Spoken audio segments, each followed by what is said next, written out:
atividades. Então, gente, continuamos hoje a nossa saga do Pedagogia da Autonomia. Como eu disse para vocês, eu acho esse livro muito bom para a gente ter uma iniciação Paulo Freire. E eu acho que esse livro convida a gente a pensar muitas coisas que perpassam na nossa vida, enquanto aluno, na nossa vida enquanto futuros professores e na nossa vida enquanto professores. Ele nos convida a várias reflexões, e toda vez que eu retomo a leitura desse livro, eu nem sei, o meu Edi, o último que eu comprei em 2009, estava na graduação ainda, meu último ano de graduação, quando eu comprei Pedagogia da Autonomia, eu comprei esse livro.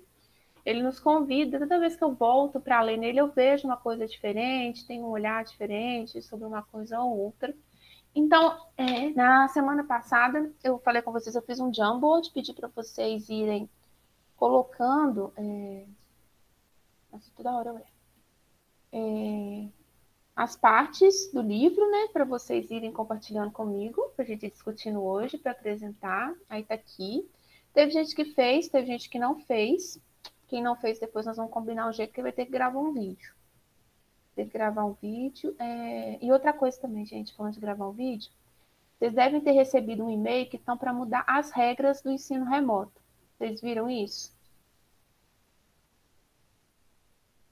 Eu não cheguei a ver, não. Vocês dão uma olhada, tá aberto para consulta pública, para ver as sugestões de vocês. Parece que algumas coisas está tendo previsão de querer voltar, outras vão ficar remoto ainda, até todo mundo tomar a bendita da vacina. E a partir do semestre que vem, uma coisa que vai ser cobrado vai ser presença em momentos síncronos. Está previsto no regulamento novo. E aumentar a carga horária de momento síncrono. Então, se vocês querem dar alguma contribuição, alguma sugestão, dá uma olhada. Depois eu mando lá no grupo de vocês esse link, porque está aberto e vai ser votado assim, rapidinho, para poder já entrar em vigor a partir de outubro. Então, vocês dê uma olhadinha, porque afeta vocês diretamente enquanto estudantes, tá? Então, vamos ver quem vai começar. Vai começar com 1.1 com Luísa e 1.2 com Felipe. Que beleza. Antes de eu começar a perguntar, o que vocês acharam? Quem já leu alguma coisa? Gostou, não gostou? Achou difícil? Achou fácil? Eu gostei. Eu achei que eu ia achar mais difícil. Eu achei que ia achar bem mais difícil. Não foi tão difícil assim, não. Tem umas horas que ele embola, né? Porque não é uma escrita tão acadêmica. Não sei se vocês repararam isso. É um livro acadêmico, não é mais escrito tão acadêmico. Tem umas horas que parece que ele tenta fazer um pouquinho de poesia, coloca boniteza, umas coisas assim. Eu reparei isso. Eu fiquei até um pouco nervosa às vezes. A minha parte ele fez isso bastante mesmo. Ele tenta falar, mas tem umas horas que ele tenta começar a florear, e você fica meio assim, mas vamos. Então, vamos lá, começar. Estou apresentando tela, não tô não, né? Ô, meu pai. Ô, segunda, é para glorificar de pé, igreja. Agora foi, não foi? Foi. Agora foi. Então, vamos começar para o capítulo 1 do livro, Pedagogia da Autonomia. A parte 1 do livro, ele fala que não há docência sem a discência. Esse capítulo, em especial, ele fala sobre N coisas, ele fala sobre a prática do professor, sobre a relação professor-aluno, convida o professor a refletir sobre vários pontos de sua prática e a gente começa a discutir agora. Então, o primeiro ponto do livro, que eu vou convidar a Luísa para contar para a gente o que ela viu, que é o ensinar exige rigorosidade metódica. Conte-nos, Luísa, o que foi que a sua leitura te chamou a atenção dessa parte? O que você gostou, o que você não gostou? Gente, vocês não precisam de amar Paulo Freire, não, tá? Se vocês quiserem criticar também, críticas são bem-vindas. Então, eu achei que esse capítulo ia ser, ia falar mais sobre algo tradicional, mais rigoroso, né? Mas eu vi, peguei algumas partes que ele fala que o educador democrático, na prática docente, ele tem o dever de reforçar a capacidade de crítica, a curiosidade, a insubmissão do aluno. E essa rigorosidade metódica que ele fala no capítulo, ela não tem a ver com aquele discurso bancário, que o aluno ele só recebe conhecimento o tempo todo, o professor só fica depositando conhecimento. E ele fala que aprender criticamente é possível, e isso implica ou exige que, tipo, a presença de educador e educando, tipo, que sejam criadores, instigadores, curiosos, persistentes. E não tem que ser apenas uma transferência de conhecimento. Na condição verdadeira de aprendizagem, o educando ele faz parte da construção e reconstrução do saber ensinado, assim como o professor. O professor e o aluno, eles têm um papel ali de igualdade, né, na hora de, enfim, construir e reconstruir o saber ensinado. Então, o educador, ele tem importância não apenas no ensinar, mas ele também ensina a pensar certo. E não dá para ser um professor crítico se ele for mecanicamente memorizador, se ele for só um repetidor de frase. E ele fala muito sobre a questão de leitura, essa leitura que a gente às vezes lê só por ler, a gente não absorve o que está lendo. E então seria tipo o leitor temeroso, tipo, ele não se arrisca, ele não relaciona o que ele lê com a realidade dele. Ele só repete o lido, ele fala bonito de dialética, mas ele pensa mecanicistamente. E essa é uma forma viciada de ler e não seria a forma correta, né? Porque a gente não absorve. Então, é importante pensar e não estar certo das suas certezas. Aí eu peguei até uma frase que ele fala, que o conhecimento novo supera outro que antes foi novo e se faz velho e se dispõe a ser ultrapassado por outro amanhã. Então, eu gostei muito do capítulo, não esperava que fosse, tipo, desse jeito, sabe? Aí eu peguei basicamente isso. É porque quando a gente fala rigorosidade metódica, parece que é um método, vai ser uma coisa de um passo a passo, né? Sim, eu achei que ia ser algo, tipo, bem tradicional, assim, mas eu gostei bastante. Eu não sei se vocês repararam, ele nunca fala professor-aluno. Vocês repararam isso na leitura? Ele fala educadores e educando. Isso. Não sei se é nesse livro, são os livros dele que ele faz a leitura da palavra aluno. Deixa eu ver se vai dar aqui. Eu reparei isso aí também. Ele faz a leitura da palavra aluno. Aluno, num dos livros dele, ele fala que aluno seria de...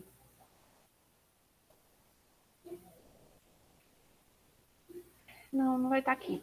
Num dos livros dele, ele fala que o aluno seria, quando você pega a etimologia da palavra aluno, seria um ser sem luz, sem capacidade de instigar. O termo aluno para ele estaria muito ligado a uma educação bancária, de que você só transmite e deposita. E ele, um pouquinho que vocês leram do livro dele, acho que já conseguiu ver que em momento algum ele acredita que o aluno seja um ser sem ser ativo no seu processo de ensino-aprendizagem, sem ter uma luz que contribua nesse processo, por isso que ele usa os termos educador e educando, não usa a questão do aluno e professor, porque esse aluno tem essa etimologia da palavra, se eu achar esse negócio eu vou postar para vocês, o aluno ser um ser sem luz, algo que precisa de ser iluminado, como se a pessoa não tivesse bagagem, quando tivesse ido para a sala de aula, para a escola. Por isso que ele fala em educando ao invés de aluno. Então, nesse primeiro capítulo, Luísa brilhou, falou muito bem. Só dando um resuminho aqui do que ela falou. Ele, como ela mesma disse, ela achou que rigorosidade metódica falaria a respeito de... A gente tem a ideia de que vai falar sobre o método de ensino, e não é necessariamente isso. O Paulo Freire, ele vai falando que o papel do professor é de ser um sujeito democrático. E o que seria um professor democrático? Seria aquele professor que fortalece a criatividade do aluno, encoraja o debate, a crítica, faz com que o aluno seja insubmisso. Se a gente parar para pensar um pouquinho mais a fundo, muitas das vezes o que a escola nos ensina, a sociedade nos ensina, nos coloca a sermos submissos. A todo momento a gente é colocado em certas forminhas que tentam nos conformar dentro de determinados modos, dentro de determinadas maneiras.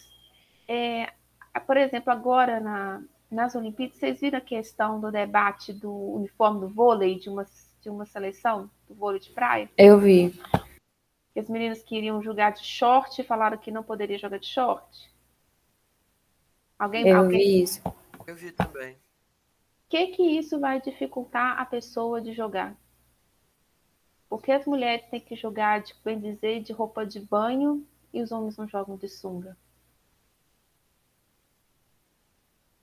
São coisas que se vêm para te questionar. Ontem mesmo, à noite, eu não vi, mas eu vi o povo no Twitter ensandecido com dança dos famosos. Parece que a menina, vocês viram dança dos famosos, essa questão no Twitter ontem? Que teve uma... Isso eu não vi, não. Que a menina dançou, a menina dançou o passo, acho que foi passo doble, e ela dançou trajada com o homem, não trajou como traje tradicional feminino. Aí os jurados descascaram ela. Existem essas, a gente todo momento é colocado para ter que convidar, vão sendo construídos caminhos, gente, que nos convidam a pensar de que só existe uma forma, de que só existe um jeito que é certo. E o Paulo Freire, ele tenta a todo momento nos chamar a atenção, falar, ó, nem sempre assim, às vezes existe um outro caminho, às vezes existe uma outra forma, um outro jeito de fazer, de se pensar, de se discutir. Mas, para que a gente consiga essas novas formas, às vezes é preciso sair da caixa, é preciso um pouquinho de revolta. Se a gente ficar muito submisso, a gente não consegue sair disso. E a rigorosidade metódica do Paulo Freire é a questão da gente ser crítico e reflexivo, a gente sempre refletir sobre a nossa prática, sobre os nossos modos, ao mesmo tempo que a gente reflete, a gente seja crítica, ser crítico. Eu acho legal que ele coloca que, quanto professor, a gente vai ensinar qualquer conteúdo dentro da escola, a gente não ensina um conteúdo como um todo. A gente dá um recortezinho nele e ensina superficialmente. Se vocês pensarem, por exemplo, na área da biologia, vocês estão fazendo anatomia agora, não é? Sim. Vocês estão vendo uma boa parte do conteúdo de anatomia, mas vocês vão ver tudo da anatomia? Não vão. Não vão conseguir.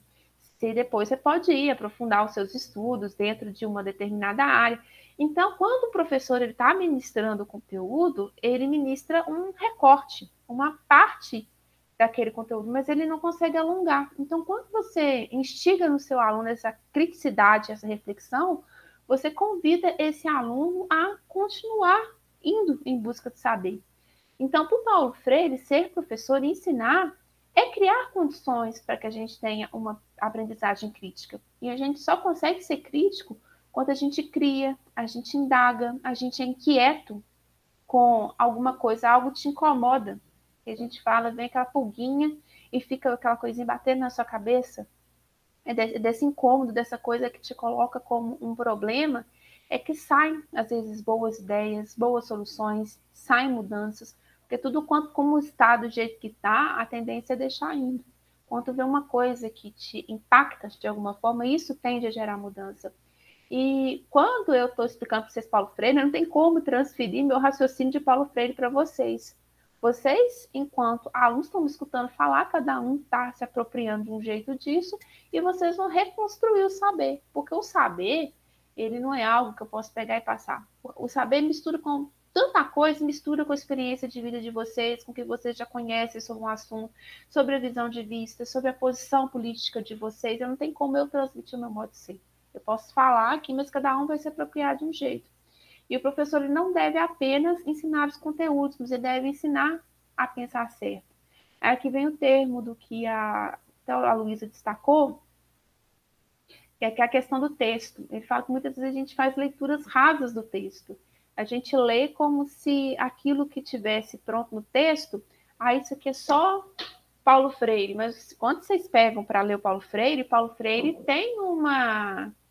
Não sei se vocês sentiram uma influenciazinha do... Ele tá pegada aí do Marx. Vocês conseguiram ver alguma coisa de Marx aí no Paulo Freire?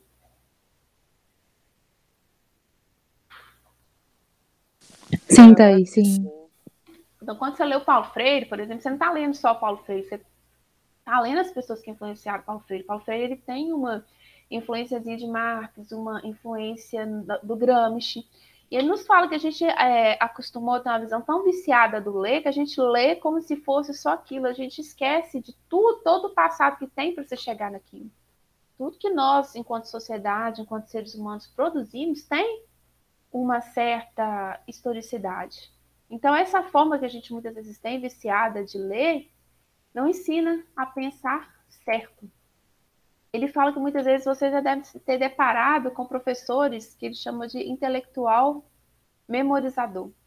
Aquela pessoa que fala na página tal do livro tal, do professor tal, do capítulo tal, fala como se estivesse decorando, mas aquilo não é esvaziado de sentido. Para a gente pensar certo, pensar de forma crítica, de forma reflexiva, é uma maneira da gente estar no mundo e a gente se relacionar com o mundo. Porque a realidade, muitas vezes idealizada no livro didático, é diferente da realidade que a gente encontra no nosso dia a dia. Lembra lá do exemplo mais básico do Paulo Freire? Ivo viu a uva como uma pessoa que está lá no sertão do Nordeste e vai ser alfabetizada. Como que isso vai fazer sentido para uma pessoa que nunca viu um cacho de uva na vida? Paulo Freire sempre vai criticar essa coisa mecânica, bancária, e fala que muitos professores são domesticados porque têm medo de arriscar. E parece que ele já tinha essa visão de que cada um tem os seus métodos próprios de aprender. Tem gente que aprende escrevendo, tem gente que aprende lendo, tem gente que aprende ouvindo.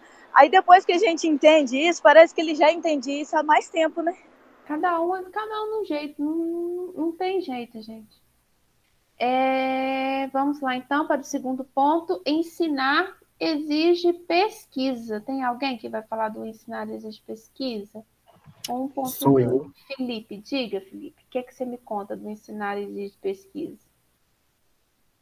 Então, é um tópico, na verdade, bem pequenininho. Eu achei que ele ia ser um pouquinho maior, mas ele é bem curtinho.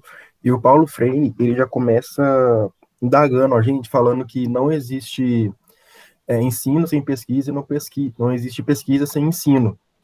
E se a gente for analisar isso, é verdade, né? Porque se você para você ter um ensino que seja efetivo, que seja adequado ao meio, você precisa de uma série de pesquisas, precisa de toda uma metodologia para preparar e pensar esse ensino. E da mesma forma, você fazer uma pesquisa correta, que siga todas as etapas certinhas, você precisa ter um ensino, você precisa ter uma disciplina para poder fazer essa pesquisa. Então, são termos que não são desassociados, são bem próximos, não tem como separar um do outro. Um não vive sem o outro. E o Paulo Freire, ele traz também que a gente vive ensinando. O ensino não é só aquela coisa que você aprende na escola. O ensino é tudo que você vive, tudo que você aprende, ensino. Aí você, assim como você aprende, você também ensina. E ele evolui, porque todo ano tem mais pesquisas, são muitas pesquisas que são feitas. E com essas novas descobertas dessas pesquisas, o ensino evolui, ele não é estático. Então, a gente pode dizer que o ensino de ontem não é o ensino de hoje, né? Ele está sempre evoluindo, assim como nós mesmos. A gente evolui à medida que o ensino também evolui. E o Paulo Freire, ele trabalha bem nessa área, de que a gente não é estático, a gente aprende com o meio e com o professor, no caso, é o educador, né, como ele fala. E outro tópico também importante que o Paulo Freire traz nesse tema, né, os dois termos, na verdade, é o termo da curiosidade ingênua e da curiosidade epistemológica. A curiosidade ingênua é como se fosse uma curiosidade natural, que é algo que trabalha no senso comum, que não é aprofundado, não é aprofundado e é superficial, né? E a curiosidade epistemológica é mais um senso crítico, que é a vontade da gente de buscar um conhecimento, de aprofundar em certos conhecimentos. É algo mais metódico, mais pesquisado, mais profundo. E ele também diz que nós transitamos entre essas duas curiosidades. É como se a gente nascesse com a curiosidade ingênua, uma fase nossa. Seria uma fase mais superficial, com conhecimento mais de mundo, assim. E depois, à medida que a gente vai crescendo, a gente passa para uma curiosidade mais específica, que a gente se aprofunda, que a gente quer saber mais. Aí são os dois termos que ele traz. E ele trabalha bem nesses dois sentidos, né, do senso comum e do senso crítico. É algo realmente que está presente na obra dele e que ele fala que está presente na nossa vida. Assim como o ensino e pesquisa é desassociável. É isso que eu mais entendi, né, que é o eixo principal dele, esse tópico. Obrigada, Felipe. Quando Paulo Freire, gente, fala desse ensinar de pesquisa, dessa produção do conhecimento, vem na minha cabeça o conceito de Marx. Eu dou meio ponto para quem falar qual o conceito de Marx que ele está trabalhando aí. Quando ele fala da questão do velho, do novo, que se misturam, que geram outro conhecimento, meio ponto. O primeiro falar no chat qual conceito é esse de Marx. Vem do senso comum para caso da pesquisa hoje? Esse, quando ele fala desse senso comum, dessa transformação, ele fala isso puxando, ele não fala o nome do conceito de Marx, mas ele fala isso totalmente embasado no conceito de Marx. Nós já vimos esse conceito de Marx várias vezes, gente. Tem o tan gera o tan. Tan gera o tan, que é a questão do movimento, do pensamento, das ideias. O mundo gira pelo movimento das ideias. Tem um confronto. Ninguém lembra, gente. 4, Não lembro, 3, Thaís. 2, 1. Alguém lê aqui que Não é lembro. dialética?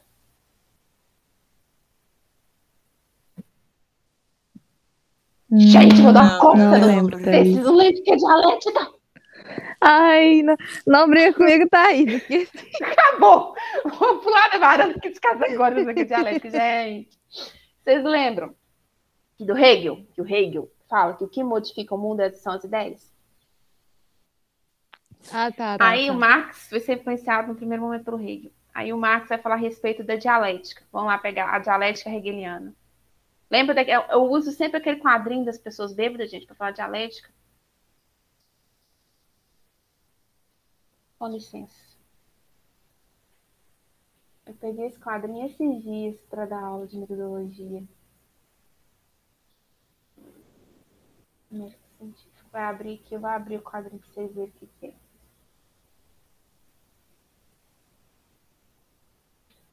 É um da pirâmide, Thaís, ou não? Esse aqui.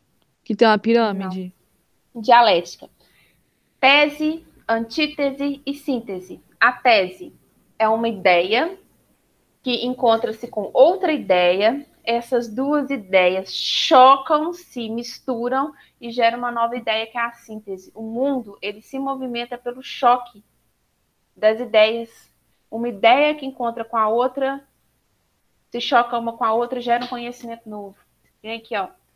A primeira ideia é essa. Chegando em casa uma hora dessa com uma garrafa vazia. Bebeu ela toda, estava completamente bêbado. Essa é a primeira ideia. Se confronta com uma outra ideia. Eu não estou tão bêbada assim, pois eu não bebi a garrafa toda. A Cláudia bebeu comigo. Junto a ideia 1 com a ideia 2, que é a tese, mas a antítese, no movimento dela, gera uma nova ideia. Então, além de bêbado de madrugada, você estava bebendo com outra mulher. Lembrado? Thaís, Oi. Thaís, eu sei que nessa questão aí, você vem com vamos supor, um trabalho de conclusão, depois faz a tese dele, e a pós-tese dele, não sei como é os nomes. Não entendi sua pergunta. Todas as ideias, o mundo, ele move de acordo com o marxismo, pelo esse confronto, entendeu? Sempre vai ter uma coisa, uma ideia que vai se encontrar com uma outra ideia, essas ideias se fundem e geram uma ideia nova. E é esse confronto que faz o mundo mover. O Marx, os dois pontos antagônicos, quem vende a mão de obra, quem é dono da mão de obra, e essa luta que faz o mundo mover. Diga, Alexandre. Ô, Thaís, essa ideia de Marx também Sócrates já tinha falado alguma coisa sobre, né? Tipo, Sim. no negócio das praças, que ele ia indagar o povo. Sim. Ninguém tem a brilhante ideia que nasce do nada. Todo mundo bebe em fontes anteriores. Todo mundo. Vamos lá, então. Ensinar existe pesquisa. É o que o Felipe falou, não existe pesquisa sem ensino, nem pesquisa. Não existe ensino sem pesquisa, nem pesquisa sem ensino.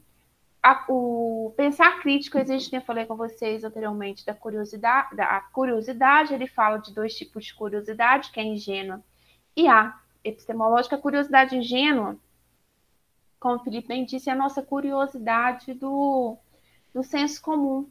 É uma curiosidade meio que rasa, mas o Paulo Freire convida que, na medida que a gente começa a refletir, a ser mais crítico, a gente consegue superar essa curiosidade ingênua. A gente vive com as duas dentro da gente, mas a gente consegue, na medida que a gente vai trabalhando, refletindo, sendo mais crítico e, de certa forma, superando essa curiosidade ingênua. Quando a gente supera essa curiosidade ingênua, a gente consegue ver o mundo de outra forma. E ele fala muito dessa questão de ter um compromisso com a consciência crítica do educando. Esse aqui. Então, o saber, é que nem o Felipe falou, ele é dinâmico, que a gente deve, quando a escola trabalha, não deve ser só a questão do conhecimento científico, também a gente tem que ter respeito ao conhecimento do senso comum. E esse senso comum tem que ter um respeito pelas crenças do aluno que ele acredita para poder ajudá-lo a superá-lo. E para Paulo Freire, que nem vocês viram na aula passada, o processo de ensino-aprendizagem nunca é uma coisa de mão única, é de mão dupla, envolve uma relação constante entre professores e alunos. Então, é um processo em que ambas as partes se envolvem, pesquisam e aprendem. E uma coisa que ele sempre fala que é interessante, que o ensino ele se torna muito mais significativo quanto eu parto da realidade do aluno, do mundo do aluno, do que está próximo do aluno, para poder tentar trabalhar, poder tentar explicar. A gente tende a se interessar muito mais por algo que a gente conhece, por algo que já é familiar, por algo que é totalmente estranho e aleatório. Às vezes é difícil a gente fisgar a atenção da gente a alguma coisa que é muito aleatória. Então, quando a gente traz alguma coisa que é mais próxima do mundo do aluno, tende a ajudar. 1.3, temos alguém? 1.3, não, temos 1.4. Ensinar exige respeito aos saberes educantes. Gente, isso é muito sério, muito importante. Por muito tempo, a escola trabalhou muito na questão de, ainda trabalha, na questão de deslegitimar, de poder considerar como pouco válido, de pouco valor, os saberes das classes populares. Lembram de Bourdieu? Vocês lembram que em algum momento da vida de vocês estudaram Bourdieu? Pelo amor de Deus, vai no meu coração, gente. Lembro. Vocês lembram de Isso eu Bourdieu? Lembro. Vocês lembram que o Bourdieu fala que a escola é o aparelho reprodutor? A questão da reprodução? Que ela trabalha para legitimar a classe dominante? Que fala que a gente vive numa sociedade que coloca que como se a escola fosse garantir o sucesso de todos, mas que a questão não é bem assim. Existe todo um mecanismo que a pessoa que está numa classe que tem mais dinheiro, ela já entra na escola à frente da pessoa que não tem as mesmas condições. Vocês lembram disso, mais ou menos? Em algum momento. Isso eu lembro. Disso eu lembro, Thaís. Também. Graças a Deus. Em algum momento remoto da vida de vocês se lembram, né? E é isso que o Paulo Freire veio falar com a gente, que esse saber, que por muito tempo foi um saber que foi considerado chucro, não válido, ele precisa de ser respeitado. O professor precisa de aproveitar a experiência prévia do aluno. O professor precisa tentar conhecer o seu aluno, utilizar aquilo que está próximo da realidade do aluno e tentar trazer para dialogar com as disciplinas que estão no currículo. Muitas vezes o currículo fica aquelas coisas que a gente ensina na escola, que aquela coisa só está no livro, o professor repete, está no quadro, sendo que tem um mundo em torno do aluno e esse mundo pode ser utilizado dentro de sala de aula, torna aquilo muito mais produtivo, muito mais significativo. As matérias elas devem ser conectadas com a vida. É legal a gente trazer a vivência do aluno para poder problematizar. Como diz o ensino, não é neutro.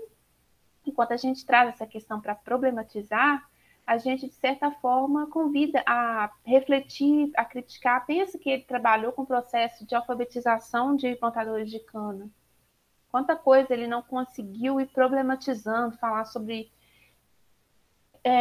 trabalho subexplorado, fome, produção de cana, quem que fica com o lucro do trabalho, quem recebe a menor parte. Quando a gente chegar para estudar o método, vocês vão conseguir ver muito isso, mas quando a gente usa esses elementos da realidade, é bem interessante. Até ele fala, por que não estabelecer uma intimidade entre os saberes curriculares fundamentais aos alunos e a experiência social que eles têm enquanto indivíduo? Por que a escola não pode usar aquilo que está na vida do aluno? Porque você está lá dando uma aula sobre poluição, você não pode pegar e tentar debater a questão do rio que corta a cidade. Por que que a gente está falando sobre produção de alimentos? A gente não pode falar, por exemplo, o que que vende na feira? O que acontece com esses alimentos que são perdidos depois da feira? São alguns exemplos, tá? Tem um professor aposentado da UFMG que trabalha muito com essa questão de esses conceitos, mas ele trabalha mais com questão da juventude, Juarez Dairel. Mas para frente, em disciplinas futuras, nós vamos ler Dairel, nós vamos discutir muito isso ainda, tá? Ensinar exige criticidade. Quem que pegou esse? Esse tem alguém? Valéria. Conte. Pode falar? Pode. O que que você achou? Bom, eu achei o meu tópico ele também é pequeno e ele, assim, eu achei ele bem fácil de entender. Ele é como se fosse uma continuação do que o Felipe falou. Ele fala que entre a ingenuidade e a criticidade não há uma ruptura, como se fosse uma superação. Mesmo como o Felipe falou mesmo, como se um fosse a evolução do outro. E a ingenuidade, ela seria o saber da pura experiência, e a criticidade seria o resultado de procedimentos metodicamente rigorosos, ou seja, passar da ingenuidade para a criticidade. E ele fala que essa superação, ela se dá na medida em que a curiosidade ingênua, ela vai se criticizando, ou seja, ela vai se tornando uma curiosidade epistemológica. Ele fala também que não haveria criticidade sem a curiosidade, e que a curiosidade ela faz parte da integrante do fenômeno vital. E ele dá vários exemplos disso, como a inquietação indagadora, a pergunta que é verbalizada ou não, a procura do esclarecimento. E ele também fala que passar da ingenuidade para a criticidade não é algo automático, e ele fala que é uma das tarefas principais da prática educativa. Ou seja, nesse tópico, a gente percebe que ele defende que através da educação, a curiosidade ingênua, ela sem deixar de ser curiosidade, ela vai se tornando cada vez mais crítica, ou seja, você vai levando essa prática para o aluno dele ir se criticizando e não usar só a ingenuidade, ele vai ter a ingenuidade dele, mas ele vai tendo aquela prática de buscar sanar as curiosidades dele através da criticidade. E é assim, bem resumido. Muito bem, Valério, muito obrigada. Excelente leitura, interpretação. Ele falou, né, da ingenuidade, senso comum, da criticidade que o Valério explicou muito bem, não vou nem entrar. Da superação, a curiosidade é um motor, é aquilo que leva à mudança. E a curiosidade, ela é algo que é construído historicamente. Imagina se a gente não fosse, o ser humano por si só não fosse curioso, não fosse inquieto. A gente estaria até hoje esquentando a água, batendo pedrinha. Não teria fogão, não teria micro-ondas e N coisas. Então, é a curiosidade mesmo como motor. Muda aqui, ele fala que a questão disso da curiosidade ingênua para a curiosidade epistemológica muda a qualidade, mas a gente não muda a essência. Então, essa mudança se dá através do pensamento crítico, da reflexão, de se pensar. Alguém pegou? Ensinar exige estética? É 1.5. Thaís, foi eu. Eu coloquei errado sem querer no post-it. Sem problemas, Helena. Conte-me, o que você achou da leitura? Então, eu entendi assim. Ele propõe que o ensino, ao mesmo tempo que ele tem que ter o conceito dele, as coisas direitinho, tudo fundamentado, a questão do aprendizado, do ensino, da passagem de conhecimento, ela tem que ser bonita também. Então, por isso que ele fala muito da estética. E um ponto que ele apresentou, que você, quando você está passando um conhecimento para uma pessoa e a pessoa está captando aquele ponto, aquele tópico, você não pode, por exemplo, demonizar um conhecimento ou valorizar demais. Você tem que ser, ao mesmo tempo que você tem que ser, que você tem que dar o ponto de vista que aquilo ali é essencial, que aquilo ali é bonito e fazer aquilo de uma forma metódica, de uma forma que aborde aquilo de uma maneira que valorize aquele conteúdo. Você não pode, assim, por exemplo, surge uma tecnologia nova, que esse foi o exemplo que ele deu. Você não pode pegar essa tecnologia por ser uma coisa nova e que as pessoas não têm muita certeza, você não pode pegar aquilo ali e transformar em algo que não vale a pena, que por causa das incertezas. Então, assim, você tem que, ao mesmo tempo que valorizar aquele conteúdo que você repassa, você tem que ser um pouco neutro, porque senão você acaba criando uma aversão em quem está aprendendo. E foi mais ou menos isso que eu aprendi. Então, você tem que ensinar de uma forma bonita, você tem que ter o amor por aquilo mesmo que você está repassando e a pessoa que está aprendendo com você, ela tem que sentir, mas você precisa também respeitar as coisas novas que vêm para você não acabar criando bloqueios em quem está aprendendo. Acho que você pegou uma das partes que ele mais poetiza, né? Sim, sim, ele fala bastante. Ele fala: decência e boniteza devem andar de mãos dadas. Ele fala que nós somos seres éticos. O que é para Paulo Freire? Eu nem te agradeci. Obrigada, Helena, pela leitura ótima. Estou assim, com da hora. Nós somos seres éticos porque nós temos a liberdade, nós podemos escolher, nós podemos decidir, nós podemos recusar. É isso que nos torna seres éticos. E quando a gente não tem a liberdade de escolher, de decidir, de recusar, a gente vive um ambiente que tem falta de ética, e isso é uma transgressão. Pensem, por exemplo, em regimes ditatoriais e democracia. Quando a gente vive num processo de ditadura, por exemplo, a gente não pode decidir, por exemplo, quem vai ser presidente, quem vai ser governador.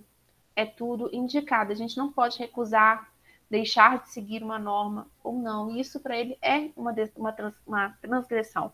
E pensem que esse livro foi escrito num contexto de ditadura militar. Paulo Freire foi exilado. Então, ele viveu um começo em que a coisa começava a mudar de quadro e, de repente, veio a transgressão. Então, o livro dele é influenciado por esse contexto também. E quanto eu ensino, eu não posso estar alheio à formação moral, a colocar a questão da importância da ética para o aluno. Paulo do Pensar Certo também, ele fala também que é o recurso estético para Paulo Freire. São as coisas que a gente usa dentro de sala de aula. Às vezes, a forma como a expressão facial, o tom de voz, são todos recursos estéticos. O não verbal diz muito dentro de sala de aula, diz muito na relação do professor-aluno. Às vezes, o não verbal fala o que a palavra tenta esconder. Eu acho isso, assim, fantástico quando ele fala isso. Vocês conseguem, dependendo da forma como a coisa é posto, você cria uma barreira. Vocês já tiveram essa experiência das expressões faciais, do tom de voz, colocar vocês a mudarem da postura, mudar o comportamento que vocês iriam tomar? Já tiveram alguma experiência com isso? Às vezes nem isso, às vezes só a encarada que você leva, você já. Faz assim, né? Uhum. Corporificação da palavra pelo exemplo. Temos alguém? Não.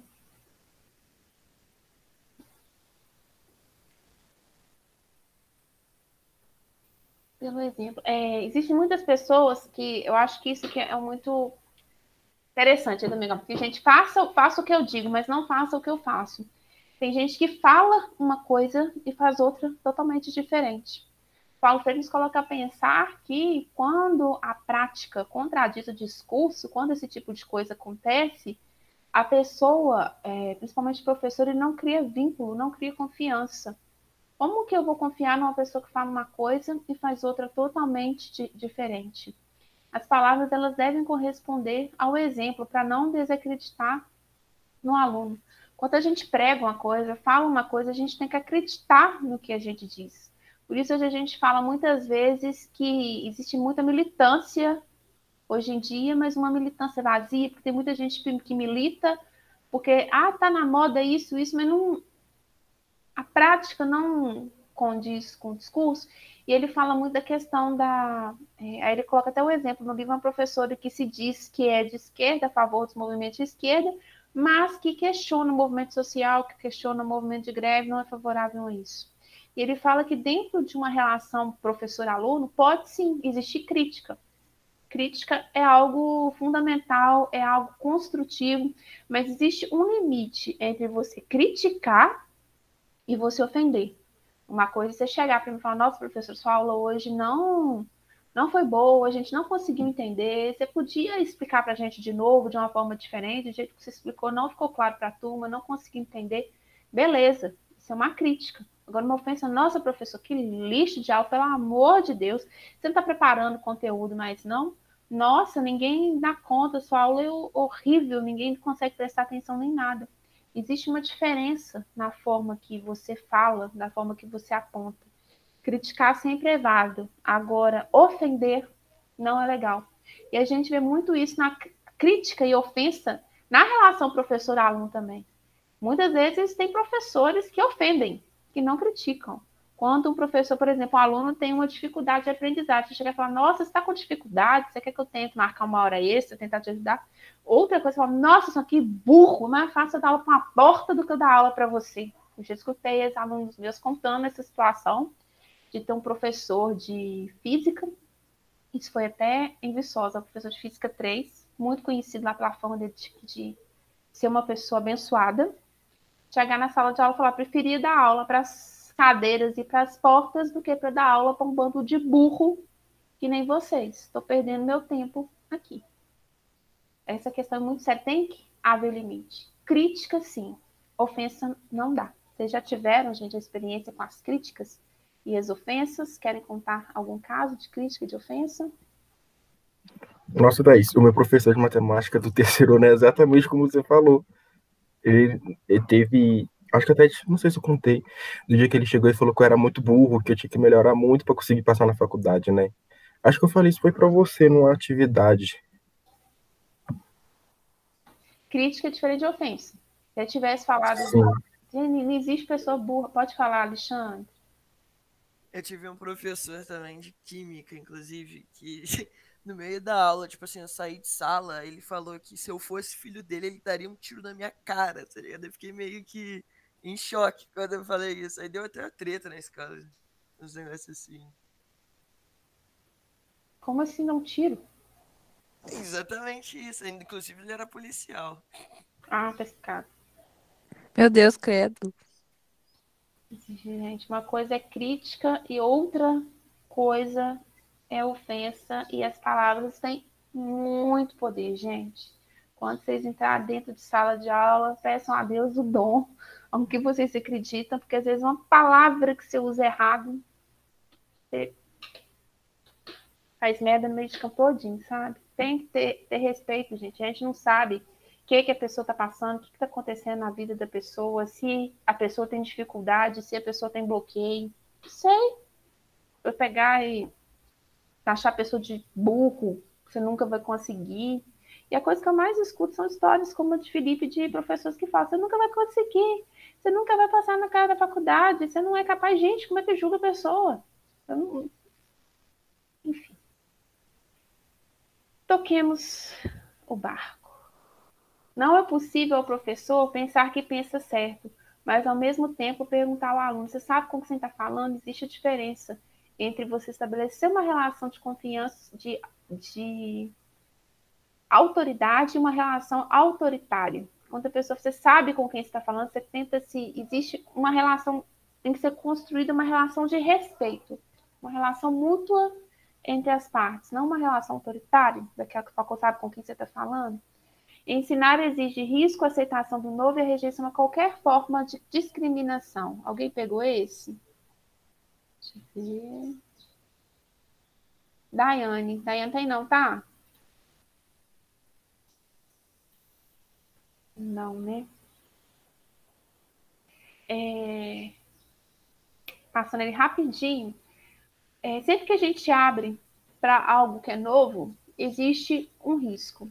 E o Freire nos coloca que a gente não deve negar as coisas que são novas. A gente deve pensar, tentar colher essa novidade. O papel da escola, o papel do professor é negar qualquer tipo de discriminação. E como que a gente trabalha essa questão da discriminação? Tentando refletir e desconstruir.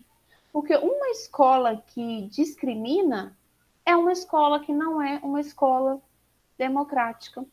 E o preconceito por alguma pessoa, por alguma ideologia, por alguma coisa, ele inviabiliza muitas vezes a pessoa de entender o que é realmente aquilo. O conceito, pois o preconceito, ele por si só cria bloqueios ao que é o diferente, ao que é novidade, ao que precisa ser debatido, ao que precisa ser discutido. Então, muitas vezes a gente exagera com os nossos preconceitos. A gente precisa tentar, muitas vezes, entender situações, discutir situações e, a partir desse processo de tentar entender, de comunicar, o aluno ele deve produzir a sua compreensão sobre esse fenômeno.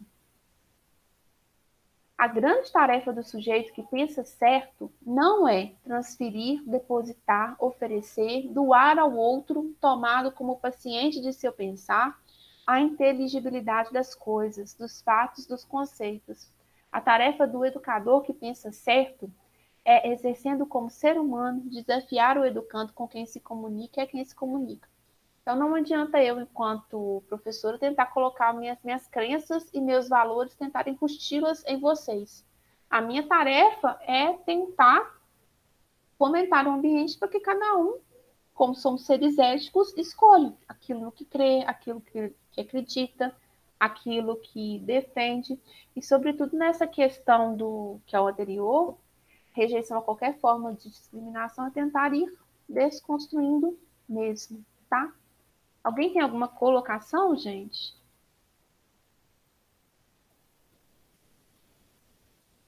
Não, beleza. Ensinar exige reflexão crítica sobre a prática. Tem alguém aqui nesse? Ensinar? Sim, eu. Pode começar? Pode sim. Nesse trecho, ele começa falando sobre o pensar certo e o pensar ingênuo, né? Como o povo já explicou aí, do pensar certo e pensar ingênuo, eu vou fazer mais ou menos o que ele falou no texto. Ele faz isso meio para introduzir mesmo. Ele fala que o docente, né, que ele não usa esse termo, mas eu vou falar aqui só para explicar melhor. O docente, ele tem meio que esse pensar certo, ele tem que ajudar o discente, né, o aluno, a lapidar o seu pensar ingênuo e tornar esse pensar ingênuo do aluno um pensar crítico e buscando ser um pensar certo. Tipo, ele começa falando do pensar certo e no meio do texto ele já fala isso. E depois ele vai falando mais ou menos umas etapas para você fazer isso. Não é umas etapas, mas eu vi mais ou menos isso, sabe? E ele fala que a prática ela deve se apoiar sobre os materiais teóricos e o pensar certo, e tornar esses materiais teóricos uma coisa mais dinâmica e dialética. E ele fala assim, uma parte do texto, fazer e pensar sobre o fazer. O que isso quer dizer? Que os professores eles têm que dar aula, além de dar aula, depois da aula, eles têm que pensar o que aconteceu na aula e refletir criticamente o que ele pode melhorar com isso. Então, tipo, ele tem que realizar uma aula dinâmica, eu até achei que eu peguei a parte de humanismo para fazer o podcast, eu vi que ele tem bastante esse lado humanista, tipo, de valorizar o individual, fazer a autocrítica, mas a autocrítica no humanismo fala mais dos alunos, mas aqui ele fala até dos professores. Ele tem que pegar esses pensamentos, essas aulas que ele deu e se questionar que realmente, tipo, se o aluno ele aprendeu o que ele está dando, quais são as dificuldades dos alunos, ou aqui até mesmo se ele está dando aquele conteúdo de maneira certa. Não existe o certo, né, nesse ramo, mas ele até fala assim que ensinar exige a crítica sobre a prática, que é até o texto desse trecho, o título desse trecho. E ele fala o seguinte, que a gente tem que, dando a aula, a gente tem que perceber os próprios erros e as dificuldades dos discentes. E as aulas não podem ser engessadas e não devem seguir um padrão, engessadas num padrão que, tipo, que cada aluno tem a sua própria dificuldade. Então a aula tem que ser mais dinâmica. E deve estar o docente ele deve estar em constante mudança e adaptação. Até porque ele não fala isso no texto, mas eu meio que liguei a isso. Até porque com o que a gente tem hoje em dia, com esse avanço rápido da tecnologia, o docente ele tem que estar se antenando rápido nessas tecnologias para tentar dar a sua aula o máximo dar o máximo da sua aula para o docente aprender. E ele também fala que eu coloquei assim uma parte, né, que falando um pouco da biologia, que a gente está fazendo uma licenciatura em biologia, que o docente ele tem que avaliar o seu habitat e o seu nicho e adaptar procurando o melhor entendimento e formação do discente. Porque eu achei que tem muito a ver o que ele falou, isso, né? Aí eu fiz mais ou menos esse texto assim, locando os dois. É uma frase que ele fala também que eu achei bem legal, é que assim, por outro lado, essa frase dele, Por outro lado, quando mais me assumo como estou sendo e percebo as razões de ser porque ele estou sendo, assim mais me torno capaz de mudar. Essa frase aí me lembra, eu até falei de Sócrates antes que a Thaís, essa frase me lembrou muito a frase de Sócrates, que é aquela frase só sei que nada sei, que ele fala basicamente que os docentes eles têm que ter a humildade de perceber que eles não são perfeitos, que eles têm seus erros e têm sempre que melhorar. E os docentes eles têm que ter o olhar crítico sobre isso. Então, eles têm que perceber os seus erros e perceber onde pode melhorar o processo de ensino. E que sempre há algo a ser melhorado. Ou seja, o professor ele precisa ser uma constante metamorfose. E também ele fala assim, que para e de cujo processo se faz necessariamente sujeito também. Tipo, eu percebi que ele, nessa minha parte, pelo menos, ele usa bastante palavras difíceis para falar umas coisas mais fáceis. Até que a Thaís falou de tenta ser um poeta, né? Fazer uma poesia no meio. Aí tem assim, fazer uma poesia no meio. Aí, então, com esse trecho, eu entendi o seguinte, que para que ocorra qualquer processo, qualquer mudança no processo, os docentes eles precisam ter empatia e se colocar no lugar do sujeito do processo, ou seja, os alunos. E assim eles iriam descobrir as dificuldades e os obstáculos que os alunos têm nesse processo. Eu percebi também que o Paulo Freire ele é um crítico tremendo da didática tradicional, que ele fala que a gente não tem que se engessar nos padrões da didática. A gente tem que ser uma coisa mais, tipo, a gente dando aula tem que ser mais dinâmico.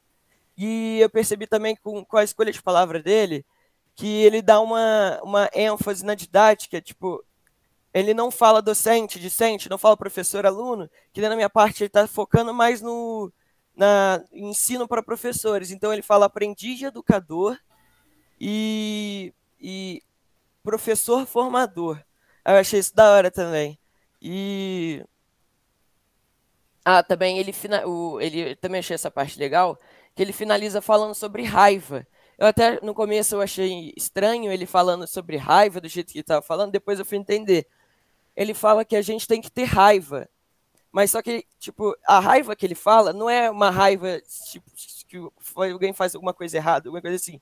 Ele fala a raiva que a gente tem que ter, tipo aquela raiva que quando você vê alguma coisa uma injustiça que você sabe que não está certo, não pode fazer nada, sozinho, né? Ele fala que a gente tem que ter raiva disso e sempre ficar se questionando sobre isso e tendo um olhar social, um olhar crítico. Só que a gente não pode deixar essa raiva ultrapassar o limite, se tornando uma raiva um ódio, entendeu? E ele fala que a gente tem que ter essa raiva, mas uma raiva mais saudável. É isso que eu entendi. A raiva como um motor de mudança, a raiva como um elemento que vai ser aquela coisinha para poder te instigar. E só para terminar, que tem uma aula com a outra turma agora, refletir mesmo sobre a prática. Eu acho essa frase aqui do Paulo Freire resume bem esse capítulo. A apresentação do Alexandre foi ótima. É fundamental que o aprendiz de educador assuma que o indispensável pensar certo não é presente dos deuses, nem se acha nos guias de professores iluminados intelectuais que escrevem desde o centro do poder, mas tem que ser produzido pelo próprio aprendiz em comunhão com o professor formador. Ou seja, quando a gente fala em didática, em modo de ensinar, a maneira como você vai transmitir o seu conteúdo, vai trabalhar dentro de sala de aula, a crítica é o quê? Não vai ser um manual que vai te ensinar isso não vai cair no céu do céu, não existe um Deus todo-poderoso onisciente da didática, de forma alguma você vai construir a sua didática, você, em cima daquilo que você acredita, que você acha certo, que você acha legal, você revisitando a sua experiência enquanto professor, enquanto aluno, que você vai construir a sua didática, o seu jeito de ensinar, a sua forma de ensinar, e isso é feito pela constante reflexão, pela nossa prática. Depois eu vou postar para vocês o primeiro planejamento que eu fiz dessa disciplina de didática. No final da disciplina eu vou postar o que de fato aconteceu na disciplina de didática. Totalmente diferente, porque a todo momento eu ia vendo como que vocês iam caminhando, que eu achava que aplicava melhor, o que eu não achava que não ia dar melhor. Depois eu vou postar para vocês a primeira prévia da disciplina, o que foi acontecendo ao longo da disciplina, porque é um constante processo de ir e vir, ir e vir, ir e vir. Agora eu preciso encerrar, porque hoje eu estou atrasada para outra turma. Vocês têm mais alguma dúvida, pergunta?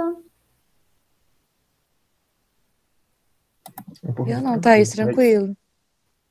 Tranquilo Temos o também. capítulo 2 e o 3 do Paulo Freire. Eu tô achando que eu vou marcar a aula semana que vem de didática de novo. Vou ficar 3 aulas seguidas, mas eu acho um pecado gravar vídeo de Paulo Freire, gente.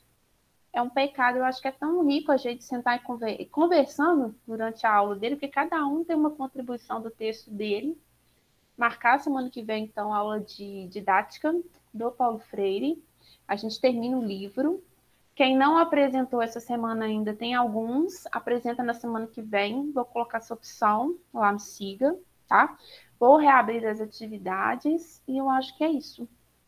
Alguma dúvida, pergunta? Não? Não, Thaís, Por mim, não, tranquilo.